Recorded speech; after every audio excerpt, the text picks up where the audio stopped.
കാലവർഷം ആരംഭിച്ചതോടെ ദേശീയപാതയോട് ചേർന്ന് കിടക്കുന്ന കാസർഗോഡ് ചെർക്കള കുണ്ടെടുക്ക ഭാഗത്ത് പ്രദേശവാസികൾ ദുരിതത്തിലാണ്. ദേശീയപാത നിർമ്മാണത്തെ തുടർന്ന് കുന്നിൻ മുകളിലെ മണ്ണ് മഴവെള്ളത്തിനൊപ്പം താഴ്ന്ന പ്രദേശങ്ങളിലേക്ക് കുത്തിയൊലിക്കുകയാണ്.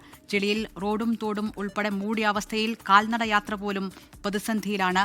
ദുരിതത്തിൽ അറുതി വരുത്തണമെന്നാവശ്യപ്പെട്ട് ജനകീയ ആക്ഷൻ കൗൺസിൽ ദേശീയപാതയിൽ ഉപരോധ സമരം നടത്തി. കഴിഞ്ഞ 4 വർഷമായി അനുഭവിക്കുന്ന ദുരിതത്തിന് ഒരു പരിഹാരമാകാത്ത ഘട്ടത്തിലാണ് ദേശീയപാതയിൽ ചെർക്കളയിൽ നിന്ന് നാട്ടുകാർ ജനകീയ ആക്ഷൻ കമ്മിറ്റിയുടെ നേതൃത്വത്തിൽ ഒരു ഉപരോധ സമരം, സൂചനാ സമരം സംഘടിപ്പിച്ചത്. കുണ്ടെടുക്കം പ്രദേശത്ത്, ചെർക്കള ടൗണിനോട് ചേർന്ന് കിടക്കുന്ന കുണ്ടെടുക്കം പ്രദേശത്തെ ജനങ്ങൾ അവരുടെ ജീവിതം വളരെ ദുരിതാവസ്ഥയിലാണ്. ഇപ്പോൾ നാട്ടുകാർ തന്നെ നമുക്ക് ചേരുന്നു. ചേട്ടാ, എന്താണ് ഇവിടെ ഒരു പ്രശ്നം നിങ്ങൾക്ക്? ഇതിപ്പോൾ എല്ലാ വർഷവും മഴ വരുന്ന സമയത്ത് ഈ കുന്ന് മണ്ണും ഇങ്ങനെ ഒലിച്ചു വരുന്നതാണ്. ഹൈവേൻ്റെ മണ്ണിട്ടതാണ്, നിങ്ങൾ കാണുന്നതാണ്. ഈ ഫില്ലറും കാര്യങ്ങളൊക്കെ നിങ്ങൾ കാണുന്നുണ്ട്. ഈ പാലം ഇതിപ്പോൾ ഒരു ആവർത്തനം എന്നുള്ള രീതിയിൽ ചൂരൽമല തന്നെ ആവർത്തിക്കാനുള്ള സാധ്യത കൂടുതലാണ്. എന്താ വെച്ചാൽ ദേശീയപാതയിലുള്ള വെള്ളം, മഴവെള്ളം മൊത്തം വരുന്നത് ഈ ഭാഗത്തേക്കാണ് ഒലിച്ചു വരുന്നുള്ളത്. ഇന്നലെ RD വന്നിരുന്നു. അവർ അവിടെ ഒരു ചെറിയൊരു വിണ്ട് കെട്ടിയിട്ട് വെള്ളം മാറ്റി കൊടുക്കാന്നുള്ള രീതിയിൽ അത് ഒരു പരിഹാരമേ ആയില്ല എന്നാണ് ഇന്ന് കാണുന്നത്. ഇപ്പോഴും ഇങ്ങനെ ഈ മണ്ണ് ഇത് 3-4 വർഷമായിട്ടുള്ള ഇതാണ്. 4 വർഷമായിട്ട് കണ്ടിന്യൂ ഈ മഴ വരുമ്പോഴുള്ള പ്രശ്നമാണ്. നമ്മൾ 4 വർഷമായിട്ട് കൃഷി ചെയ്യുന്നില്ല. നമ്മളെ വീടുകളിൽ മൊത്തം ഈ പ്രാവശ്യം ചളികൾ കയറി കഴിഞ്ഞു.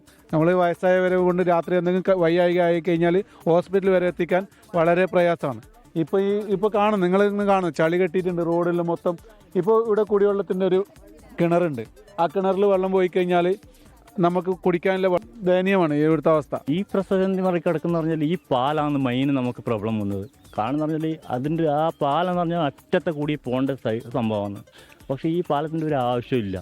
പക്ഷേ എന്ന് പറഞ്ഞാൽ ഈ കുണ്ടെടുക്കുന്ന സ്ഥലം എന്ന് പറഞ്ഞാൽ 10-25 വീട് അടുത്തുണ്ട്. ആ വീടിൻ്റെ അടുത്ത് കംപ്ലീറ്റ് ഇപ്പോൾ നോക്കി കംപ്ലീറ്റ് മഴവെള്ളം ഒലിച്ച് കംപ്ലീറ്റ് ഗട്ടർ കംപ്ലീറ്റ് ബ്ലോക്കായി. ഇനിയിപ്പോൾ എന്ന് പറഞ്ഞാൽ ഈ വീടിൻ്റെ അകത്തൊക്കെല്ലാം വെള്ളം കയറി, പാടത്തിൽ വെള്ളം കയറിയിട്ടുണ്ട്. പക്ഷേ എന്ന് പറഞ്ഞാൽ മണ്ണ് കംപ്ലീറ്റ് ഒഴുകി പോയിട്ടുണ്ട്. പാടത്തിൽ ഒന്നും ചെയ്യാൻ പറ്റില്ല. ആ സ്ഥിതിയിലാണ് ഉള്ളത്. അതുകൊണ്ട് കഴിഞ്ഞത്ര ബന്ധപ്പെട്ട അധികാരികൾ മെയിൻ മതിലാണ്. ഈ മതിൽ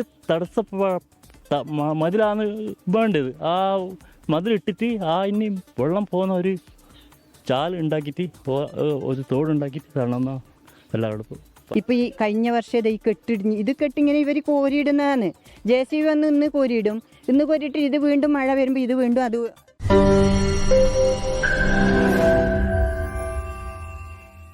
ലോകത്തെവിടെയായാലും ഏത് സമയത്തും 24 വാർത്തകളും ഓഗ്മെന്റഡ് റിയാലിറ്റി പാക്കേജുകളും എക്സ്പ്ലെയിനറുകളും വിശദമായി കാണാൻ ഞങ്ങളുടെ YouTube ചാനൽ നിങ്ങൾക്ക് സബ്സ്ക്രൈബ് ചെയ്യാം.